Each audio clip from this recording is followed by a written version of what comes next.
Hi everyone. So in this motion breakdown, it's going to talk about finance motions. Um, yeah, cool. So let's see what a finance motion is about.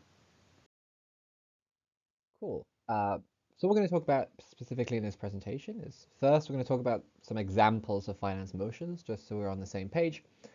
We're going to talk about some ways in which you can generally approach finance motions, specifically looking about things like incentives of actors and indeed identifying stakeholders in the debate.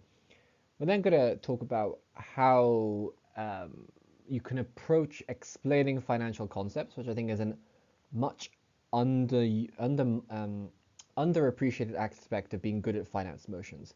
It's not necessarily about being really complicated. Actually, the more easy and soft and gentle you explain things, and the more intuitive you explain things, usually the better you'll do. And we'll talk about some ways in which you can approach that. And then more broadly, we're going to talk about three general mechanisms that you could use if you just really find finance motions hard. I'm going to give you three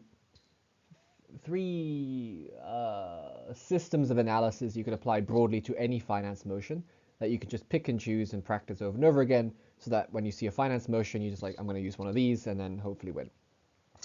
We'll see how. Yeah, these are the three I often use in finance motions, and I tend to do quite well on them. So, yeah, cool. Let's start with looking at some examples then. Cool. So let's look at the following example. So this house believes microfinance industries, i.e. financial services that are preferentially given to the poorest who otherwise wouldn't be able to access finance, whether or not these industries have done more harm than good. So naturally there is a lot of spec-based information that might intimidate you. There's also just a lot of complexity in this motion, right? There's a lot of things about the microfinance industry that teams are going to assert to be true, are going to try to justify to be likely. There's going to be counter characterizations. You might not know where to start in prep. So there are two things you start out often in finance motions I would recommend you thinking about. The first is stakeholders, and the second are incentives from those stakeholders. So whenever you see a finance motion, I think the first thing to start out with is just to list the stakeholders that exist in the motion. So in this case, it could be microfinancing firms. It could be the poor people. It could be different types of poor individuals, like poor women, uh, women who didn't come from privileged backgrounds, women who have education or women who don't, um, etc. Could be the broader financial industry. Just list the stakeholders that you think have some piece of the pie or have some say or some relation to the motion. Obviously, everyone has a relation to something, so be a bit more, be a bit more smart and grown up about it. There are some people who are more affected by something than others. Things like the microfinance industry and types of poorer individuals, probably the main stakeholders of importance in this debate. From that, try to link the stakeholder to incentives, i.e. what you think the stakeholder cares about and why. Once you have thought of this connection and these lists of things, you already hopefully can generate cases or ideas of importance in the round, i.e. in the case of the microfinance industry as a stakeholder, think about what incentives the microfinance industry has.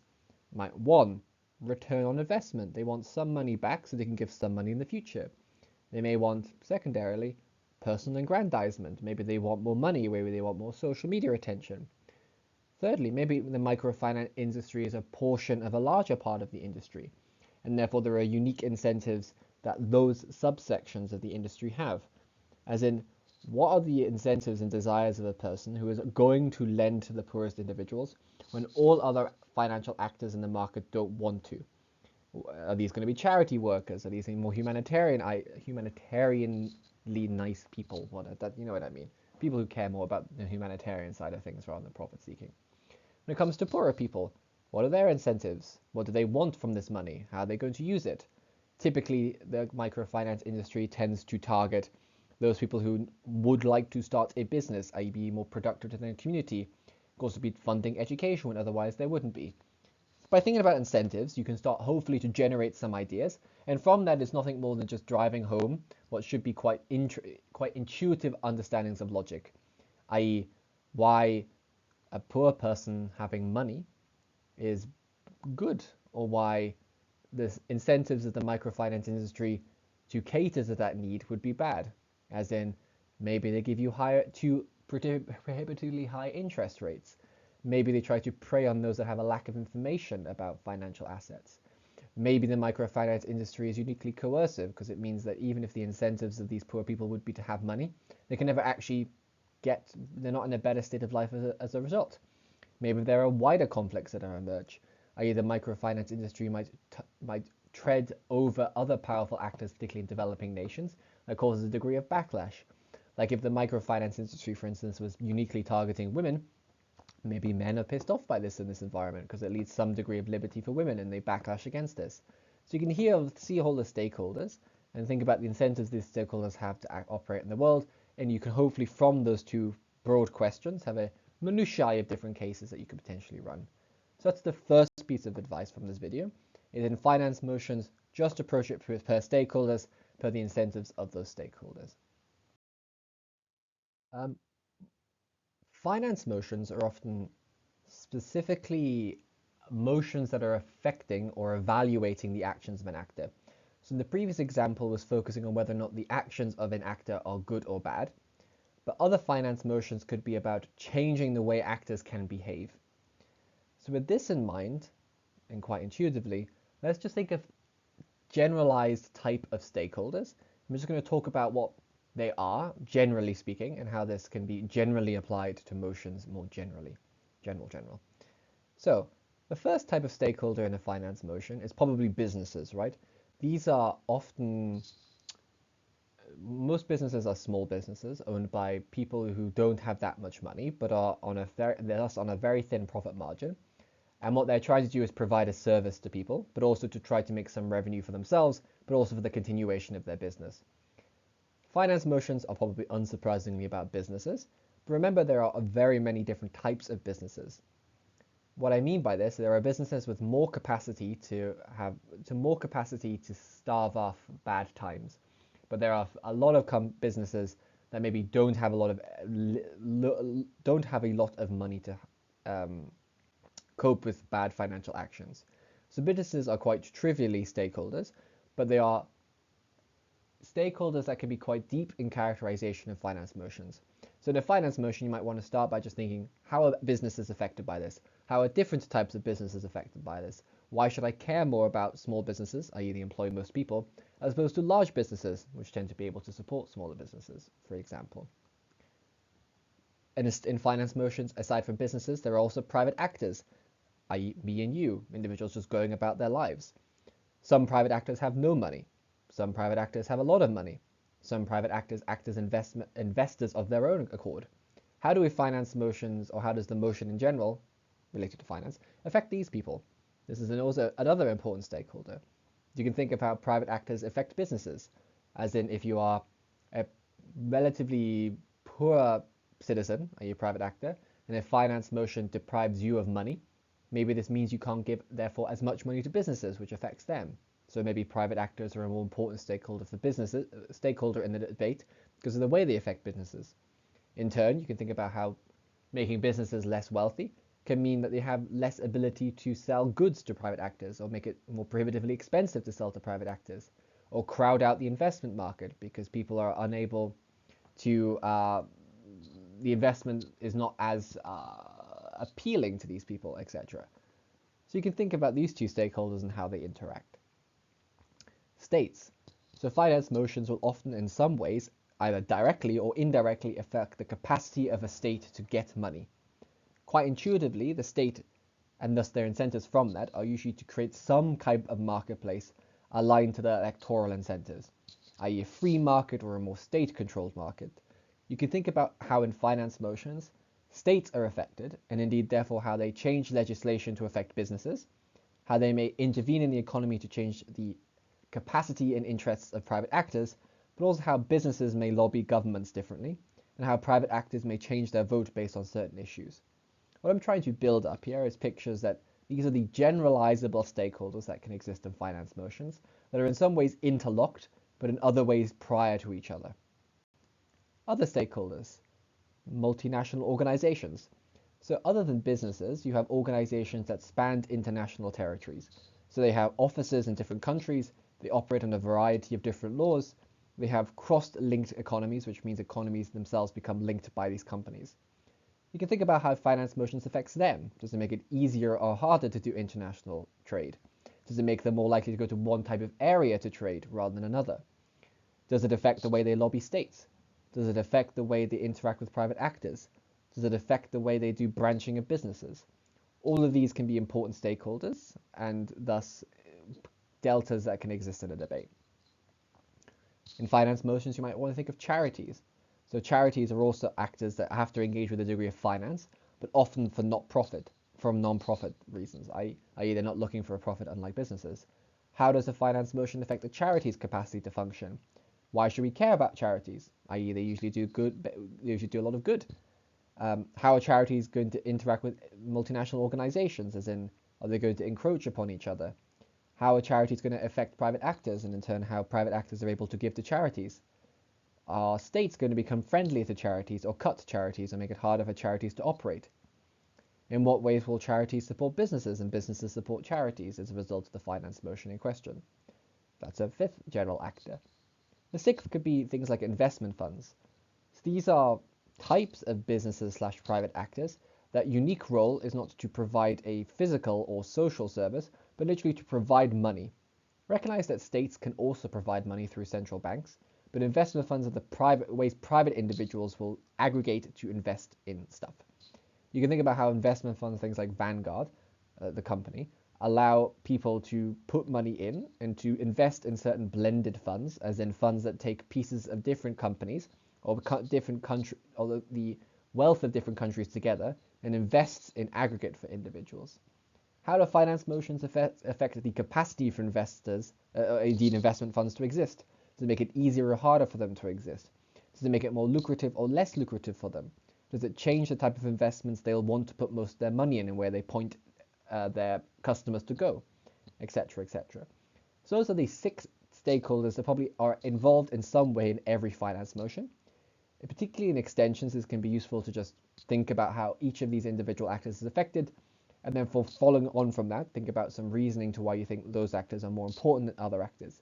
For instance, investment funds may hold the main pot of money for businesses, and indeed a lot of private pensions, etc., and how retired individuals are able to function as lucrative private actors is dependent upon what investment funds do.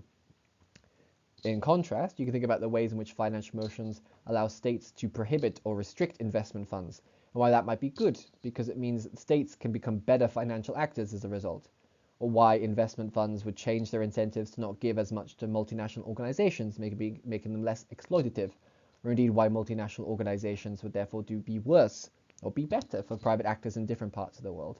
You can jump through and find interlocked connections and paths between each stakeholder, but this hopefully provides a grid to which you can generate cases in finance motions. See how general I've made this analysis, as in the ways I'm explaining this are general, but there are ways in which you could approach and fit these ideas into any finance motion.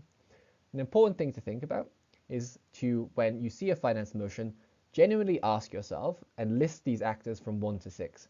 Is this motion really just mainly affecting investment funds? As in if it's a motion about restricting bankers' bonuses or restricting how much people can put into investment banks, probably are affecting investment funds more than they are charities. But that doesn't mean they're not affecting charities to some extent, and you can always provide compelling reasons somewhere why each of these actors are affected in some way. So that's hopefully a generalizable way in which you can find any stakeholder in a finance motion. If a finance motion exists, it's one of these 6 actors that you can make important in the round. So other than generalizable stakeholders, what is the general incentive structure you can use to apply to actors? So broadly, I think the thing you can think about all actors, at least actors that are engaged in a financial sector, being interested or affected by, is something called risk. So oftentimes in debates, we can argue that the actors, whilst they may have irrational impulses like emotion, are otherwise governed by their interests, their incentives that are rational. And one way they're rational is through risk. What risk just means is the probability that the money you put in is not going to accrue the returns you expect, as in you're going to come out poorer as a result. A lot of finance is about managing this risk. Obviously, everybody wants growth, but oftentimes it's preferable to conserve rather than grow if the option to grow doesn't exist. So you can imagine how each of the stakeholders we talked about may have different ways of appreciating risk and therefore different incentives from that. For instance, a state can probably be more risky because it has a lot of liquidity, i.e. money backing it up. Whereas a private actor, as in you or me, maybe can be less risky than states because they have less liquidity to back up, and maybe there's more reasons to which their lives will be worse as a result of making bad decisions.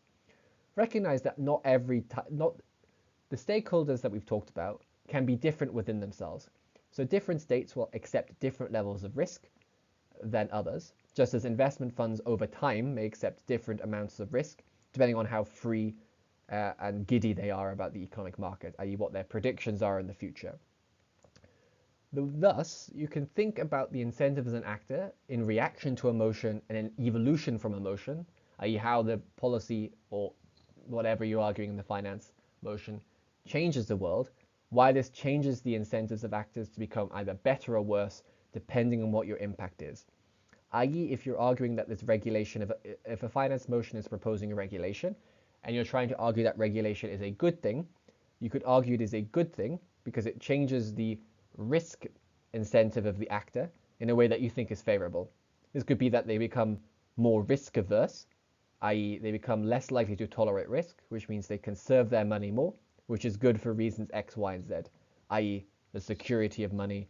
There's contagion effects that mean people retain amount of money and don't lose it. Alternatively, you could argue they become more risk-loving, as in they're more likely to push money out to the market to risky ventures.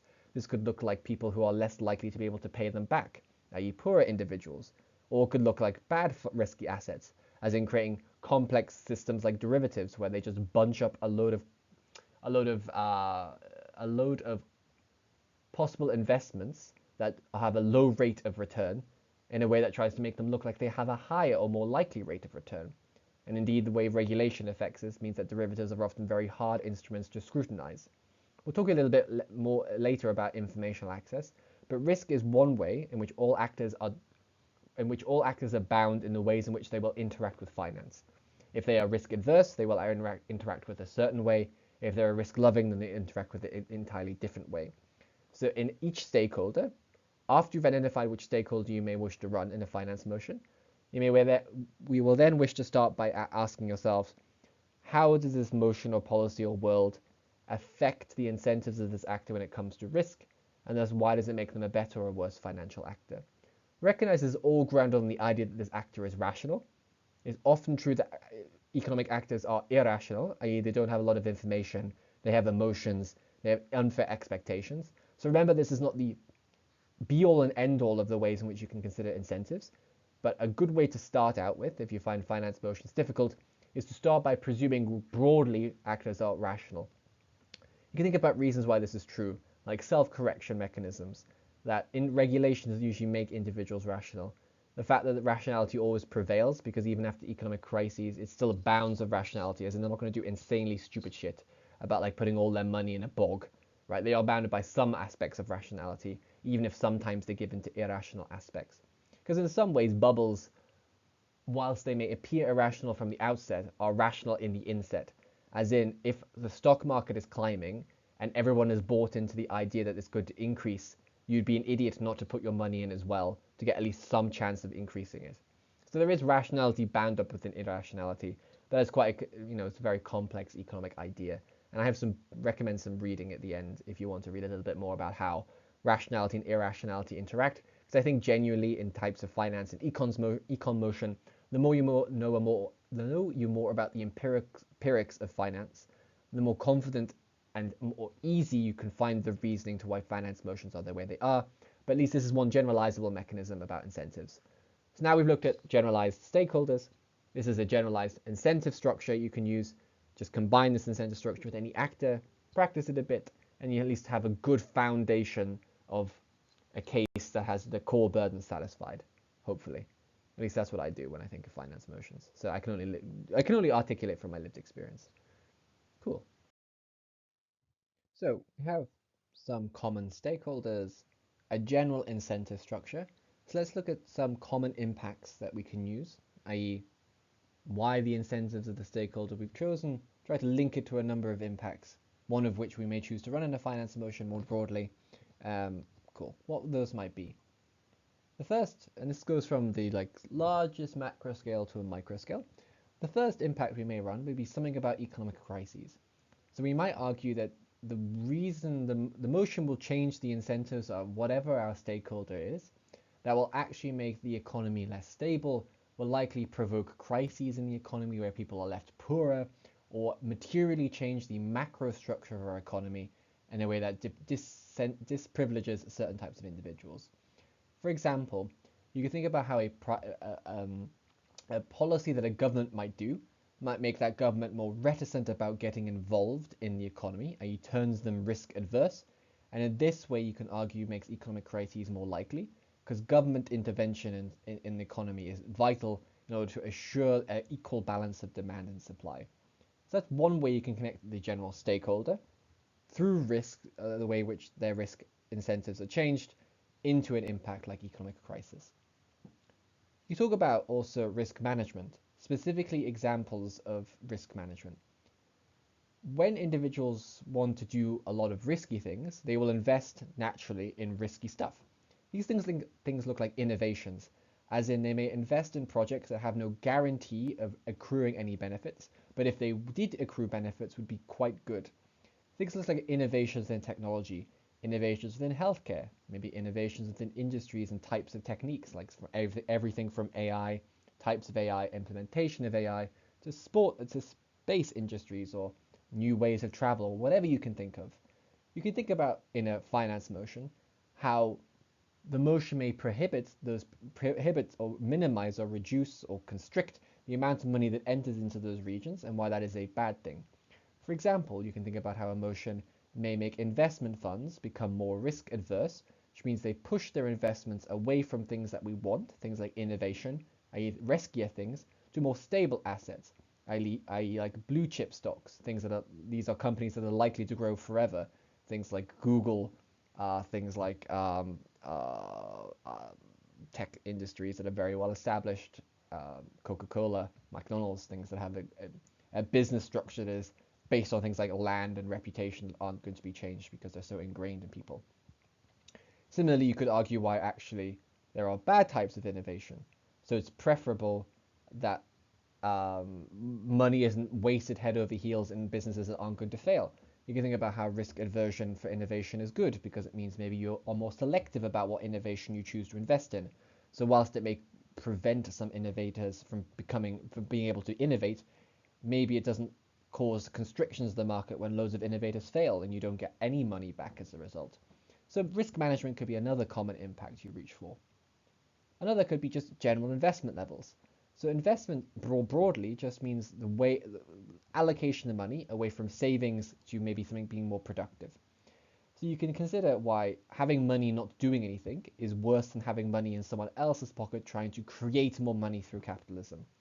An example, let's say a finance motion changes the incentive structures of charities to be less able to invest, which means the amount of money they can use to help people is just lower, which means maybe they can help fewer people, they can provide less food, less comfort, they have to close their, community center or can't open it as long. And all of this can change incentive levels for charities in a way that is harmful. You can also consider in the inverse, why it might increase the investment levels of charities, and why this means that charities can do more good work. So this could be a common impact you can reach for, another common impact you can reach for. Another might be just the general wealth of businesses. Recognizing there are many different types of businesses, you could nevertheless argue that a finance motion somehow changes the incentives of businesses to make them either more likely to accrue money or just accrue more money a priori, independent of their incentives. And this is good because that means more businesses survive, which means they can recruit and employ and train more individuals, that there aren't dips in the economy that may actually be a mechanism for economic crisis, etc. And at the most basic level, you could just argue that the finance debate makes that whatever the finance policy is, either gives or deprives individuals themselves of wealth. This might be important because if individuals have less disposable income, they're less able to shop and consume, which is the main driver of economic growth, was one of the drivers of economic growth. They can't give their money to investment banks and investment funds to push money in. They can't stomach short downturns. They have to rely on debt, and this may make the economy generally less stable. So those are the 5 general impacts or common impacts you could think about in finance debates if you're struggling to find anything specific that jumps out of you. So all finance debates will have some impact on private wealth, business wealth, investment levels, where money goes, i.e. risk management, or in the more broad case, especially in motions about very significant macroeconomic policies, things about economic crises and economic efficiency. So those are the common impacts you could reach for. Now that we have some basic fundamental ideas and some structures of how we can approach finance debates, as in the stakeholders we may choose, the general incentive structure of that stakeholder, and some common impacts we can use flowing from those two things, I think the next thing I want to focus on is not necessarily about case construction, but about case delivery. So from my experience both as a speaker and a judge, I think the best finance debate speeches are those that actually pass the analysis through intuitions. So yes, you could explain a concept in economics and in finance through very mechanistically robust, but very dry and cold reasoning, as in the incentives of the actor are A, B, and C. They have these incentives because of X, Y, and Z. The consequence is alpha, beta, delta. This is fine, but oftentimes, especially in debates where 4 teams are doing this, some judges quite naturally can be quite overwhelmed, and some extension or whip speeches might find it hard to mix and engage with these pieces of material in a way that doesn't mean you're just bullshitting and counter-asserting. Here, I think the skill you want to develop is using intuitions, as in when you're trying to explain why the actor has the incentive they do, or why with the incentive they do what you think they do, place the judges in the position of that actor. So characterize what the actor is and explain how that judge would feel as an actor. So the charity, explain that the charity is probably governed by people that are very focused on watching the community develop positively. They know they don't have a lot of money, so what do they actually think of? If you were in that position, you'd be trying to do as much as you can for the maximum benefit of your community. Maybe you'd notice that there is a short-term crisis that's affecting loads of individuals, and you find it really hard to make the trade-off of depriving the people who need your help now for some utilitarian calculus of people potentially helping more people in the future. This is why, even if it isn't in your rational interest to not give as much bread out this semester, or not give out much support this semester and bide your time, you just don't do this. Because people, like those people, are like you judges. They're emotional, they're empathetic, they're driven by their immediate emotional response. Just like when maybe you really need some time for yourself, but maybe a friend messages you out of some degree of desperation, and whilst you, on a utilitarian calculus, would maximize everyone's utility by not answering them, you just do, right? Another example of an intuition is maybe trying to explain how businesses diversify their assets. You might want to argue this in more explicit justifications about why it's just good on a risk and calculus portfolio by making sure that some actors don't collapse, and therefore you have some money at the end of the day. Maybe you want to explain this in terms of what the actor does, as in if the actor knows that they're going to have if the judge knows they're going to have a certain amount of money, what are they going to do with that money? If they have an option to invest in certain things, as in to give money to one friend who won't ever pay you back versus a friend that's always going to pay you back, maybe they're more inclined to give the money to most of the money to the friend that will pay you back, even though they will want to give some money to the friend they don't think does pay them back, but gives them the promise of paying them back £3 more. And just explain it like that, right? Intuitions, I think, are very important here because they're easy to understand, they're easy to buy, and actually really hard to rebut. So if you find an intuition that just seems fucking obvious and you link it to the incentives that you think the actor does have, and you persuade the judges that that is indeed the incentive that actor you're talking about has, it's quite hard to rebut that. And it's quite easy for the judge to go, well, that seems commonsensical. That analysis is quite robust and strong, and it's immune to challenges. So there we go. We got a 86-88 speech as a result of that. Here, things like analogies, walking through the thought process, and doing a nuanced incentive trade-offs, like I did in the 2 examples I gave, are really important and I think really useful in actually just making judges not hate finance motions and more likely to give you the win. I think in finance motions in particular, the more you know, the more you're tempted to just speak really quickly, and the less you know, the more you're likely not to say anything useful in the debate. both of these types of extreme actors, as in extreme debaters, can both rely on just used intuitions and analogies and walk-through thought processes for increasing their chances of success. So finance motions, maybe a lot of complicated stuff is happening.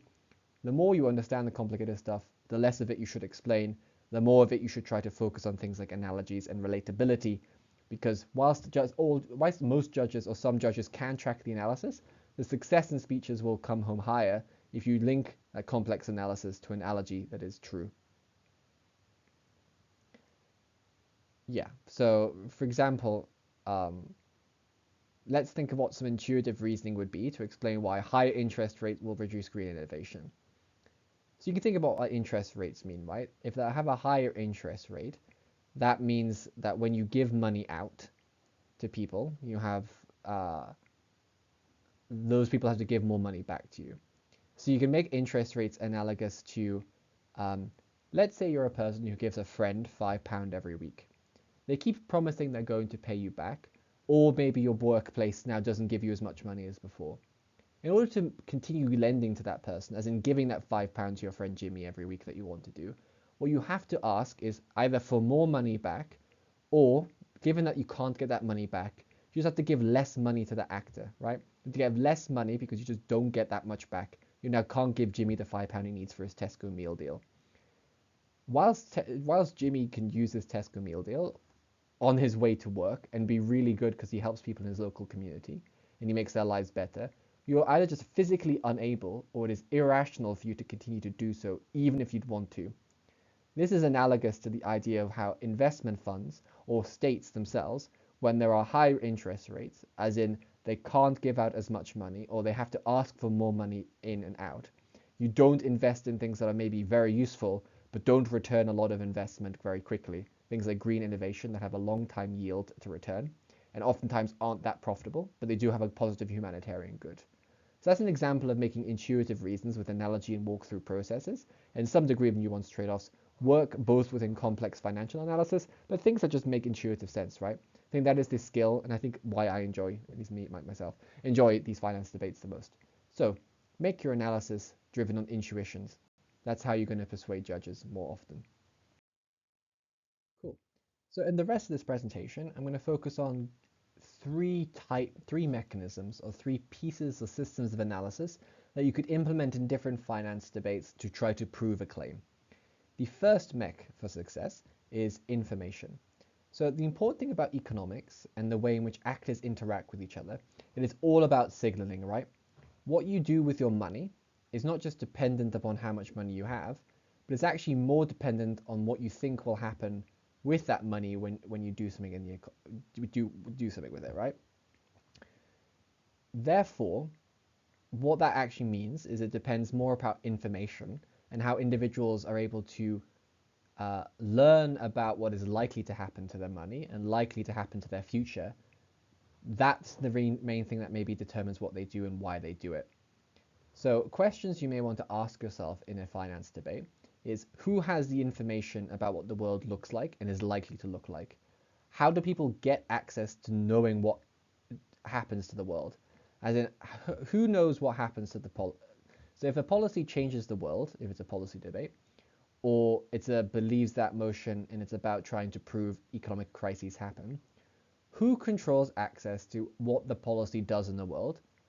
Who is interested in that information? Who actually gets that information? And therefore, who's able to make more accurate assessments of it? If they're able to make accurate assessments, you can therefore use this as a mechanism to explain why they do good things, as in they do the things that you think happen. If they can't get access to that information, that could be a mechanism for why you explain they do things that seem very counterintuitive, as in making risky or stupid decisions. It's just because they didn't know what was going on and they didn't know what the effects of that would be, and they were led down the wrong path.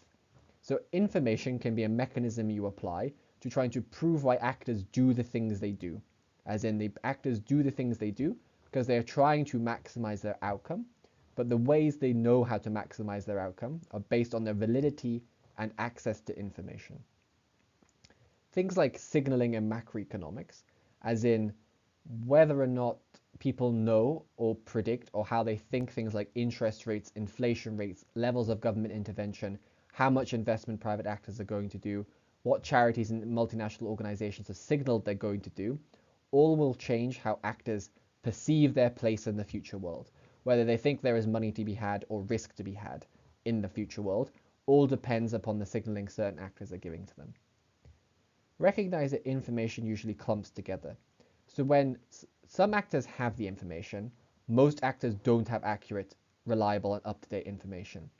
However, most actors who don't have the information know either of the actors that do, or they are so risk adverse when they see movement of some actors into a decision, i.e. to invest, to not to invest, to move your money to a different area, to signal that you're doing something different that was unexpected, contagion happens, i.e. people tend to follow the herd because they are worried that they are the ones left out, that someone knows something they don't. When they don't know what the truth is, they will try to think people who are making decisions should be making those decisions because of information. So they think those do have the information and they're operating as if it was the correct path, if that makes sense, right? It's an irrational justification, actually, if you think about it. Sorry, it's irrational from an objective sense, as in just because someone makes a decision doesn't mean they know what they're doing. But within game theoretical dynamics, oftentimes what you can see, or at least within a debate land, even if this is bullshit, you can argue that's why people do the things they do, even if they're irrational. It's contagion. They didn't have information. They thought some people did have information, and they follow the herd. You also think about how the way this changes preferences, right? Many actors want many different things. So charities don't just want to help people, they want to survive. They don't just want to survive now, they want to survive in the future. So they have many different preferences, but the hierarchy of these preferences, i.e. what they think about most important in different circumstances, all changes on how the information in the world makes them think about their preferences. So if information was signaled into the economy, that the future state of the economy would be extraordinarily bad for charities, maybe charities would therefore start thinking more about their future viability than their current viability. Or maybe they'd think about changing the way their current practices of helping people would work in order to prioritize making good things in the future. Here, information, i.e. getting people to know it, is what may change their modus operandi. So here you can use this type of mechanization not just to prove a claim, but to use it as a prior mechanism of other claims. So you could use information analysis to claim that, to mechanistically extend off teams who presume actors will know what they should do, or know that basically, yes, so opening government might argue some motion makes charity workers invest less, or charities invest less. But you could, in closing government, can explain charities would only invest less if they had this type of information in this type of way. They only access this information per these reasons, and once they have this information, that's why they do the things opening government talk about. Prior weighing, we've beaten them. That's one mechanism for success. A second mechanism for success is capacity, i.e. liquidity. So economic and financial actors engage in finance through, unsurprisingly, finance, i.e. money. However, the capacity of actors to act, as in investment funds to choose their investments, private actors to support businesses, businesses to invest in innovation, all depends on how much money they have. Finance motions can change their capacity, and from that change their incentives. So, if an investment fund has a lot of fucking money, they're likely to do a lot of fucking different things. However, they have too little money, they're likely to be rationally conservative, or maybe they put their bets into one risky investment to try to outcompete their investors. Here you can use the idea of how much money an actor has as a justification for why their incentives are there where they are. Here you can weigh this quite simply, that liquidity is not just a prior, but the most important consideration for a financial actor, because it underpins all of their capacity to act. As in, a financial actor cares most about money, because if they didn't have money, they wouldn't be a financial actor with their capacity to do anything else they want to do, as in make loads of more money. So you can think capacity in the form of what we mean by liquidity, i.e. how much free money you can get access to, i.e. how much capacity you have to do different financial actions, is one way in which their incentives are there where they are, and a mechanism to explain why the outcomes you think emerge from a policy motion actually do. The last mech for success is risk. So I've already partially touched on this, but I want to elucidate how you can use this analytically. So by risk, we just mean the probability of reward versus loss. I think this is probably easy to weigh as the key determinant in economic decisions, particularly of actors with particular limited means, i.e., I mean, I'm kind of an MMT guy, so I think states probably don't have as much limited means as people conventionally think them are. But I don't think this is the time, place, and I don't think this channel will ever have an MMT video because I like running that analysis and I don't want to share it with anybody. So, risk. I think this is probably the easiest and most foolproof mechanism for explaining the actors' incentives. For instance, if risk is increasing, as in the probability of you getting rewards from investing is lower, or the environment means you're more likely to lose money if you do new things or current things you're doing, this probably reduces your investment in those things, right? So if it's more risky to invest in cat videos, as in you're less likely to get money by investing in cat videos, unsurprisingly, people are going to invest less in cat videos. If they invest less in cat videos, they probably have more money to invest in other things. So either they keep that money, which means savings increase, or they invest in other things that are less risky. Maybe, in mechanistically speaking, if they keep onto their money as a whole, this decreases consumption. This means there is less money moving around in the economy. This is the four-stage mechanism that can prove probably virtually any economic impact. As in, if there's lower consumption, this probably drives down economic growth. This probably makes states more risk adverse or have to take up the slack.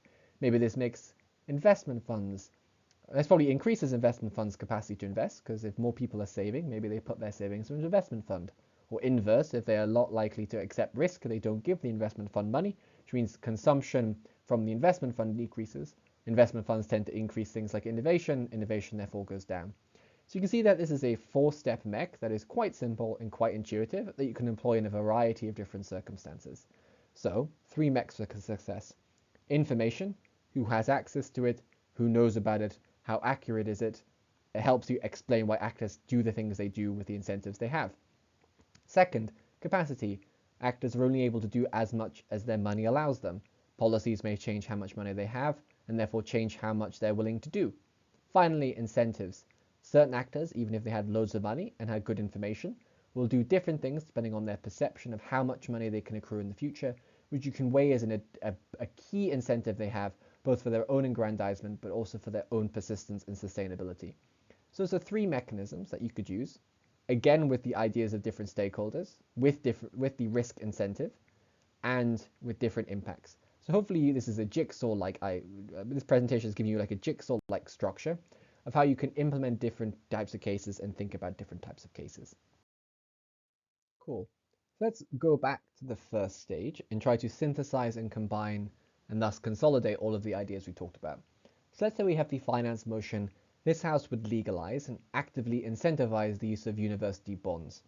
By this we mean university bonds is a system similar like state bonds, where universities would be allowed to issue IOUs in the future, as in they would give money, they would accept money from actors now in the promise that they're going to give more money back in the future. And these bonds would mature over like 15 years. So 15 years later, you'd have more money theoretically in real terms than you started with. There's nuances to this, but let's just keep it like that. So let's start with stakeholders and incentives. So what stakeholders exist in this debate? We have, obviously, the universities. We have students, both those that were at the university, those that are currently in the university, and those that can come to the university. We have academic staff, people who are employed by the university. We also have communities, i.e. the communities that are supported in the university either directly, as in they help drive students to a town, which means you increase degrees of consumption around that town, or communities that the university invests in, as in community projects, etc. Also funneling to increase like by educating students and then they go back home, they bring talents back home into their community. What are the incentives of these individual actors? Let's try the 3 we had. Risk, information, trade-off, as in the capacity. Let's just take one example. So how do universities benefit, or how do they change their practices through the legalization and active incentive use of university bonds? Are university bonds more or less risky?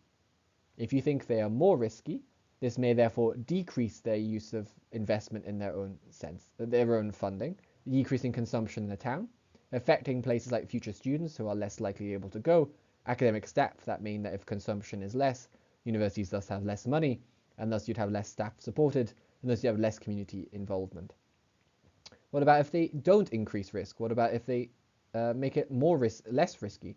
As in, you can imagine university bonds are more certain to accrue returns rather than the uncertainty and thus riskiness of states continuing to supply that money or being entirely dependent upon how many students you can recruit, particularly international students in the UK, that can provide you that money. If this makes it less risky, it means these actors are more likely to take more risky decisions. Maybe they take more chances on students that may drop out. Maybe they take more chances on up-and-coming academic staff.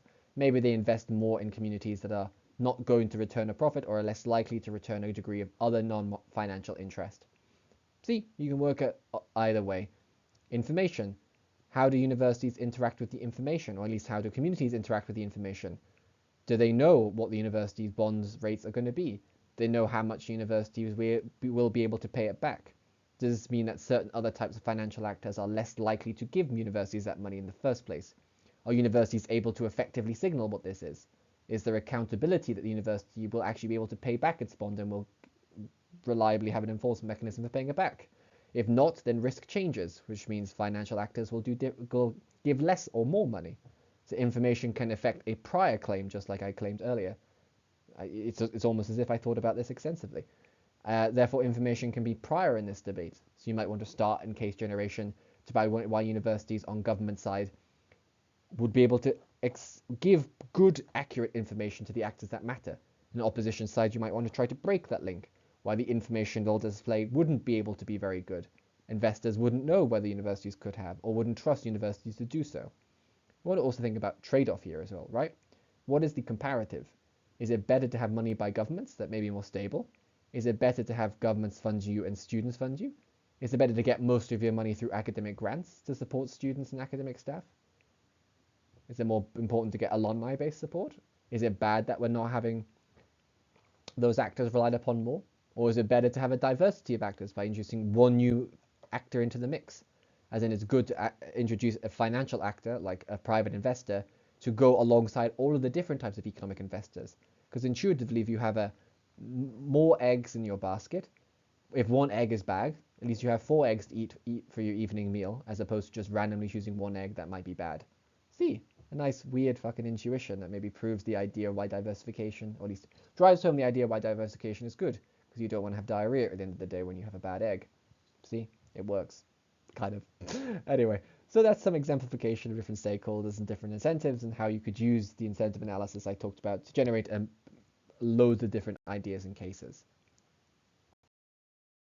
With all that being said, I think a large aspect of finance motions comes just from the familiarity, as I said earlier, with the empirics, i.e. what has actually happened in the economies of the world to which I can lean on when I'm developing cases, both to explain judges that what I'm explaining actually does happen in the real world, but also for you to actually understand and therefore feel confidence in what you're arguing is true. So those are 3 books I'd recommend. So Can't We Just Print More Money? It's a relatively recent book. It's quite accessible and easy. It goes through 10 myths or 10 commonly misunderstood aspects about how states and economies interact with each other, and explains generally about the structure of economy, i.e. what happens when governments borrow, where does that money come from. If you want a more advanced reading, think Mervyn King's The End of Alchemy, Mervyn King being a former Bank of England, explains specifically about quantitative easing, but also other aspects about how central banks and economies interact with each other. Here it gives you a far more rigorous understanding, particularly if you don't study economics, about the reasons the economy works the way it does. Finally, Dan Ariely's, don't know his name, Predictably Irrational is probably a good book that focuses on the incentives of actors and how people, whilst they think they're being rational, are being irrational, but why loads of irrational actors can actually become rational. So this is a good book for exploring the ways in which psychology affects the ways people make decisions, and thus you can implement that kind of analysis and indeed intuitions that he pushes in the book to much good effect. So, to summarize, finance motions are all about arguing over the incentives of different actors. I think the key to success lies in the intuitiveness of the things you're arguing. There are many complex arguments and analysis you can make, but it might bypass judges, particularly in rooms where other 4 teams are doing this.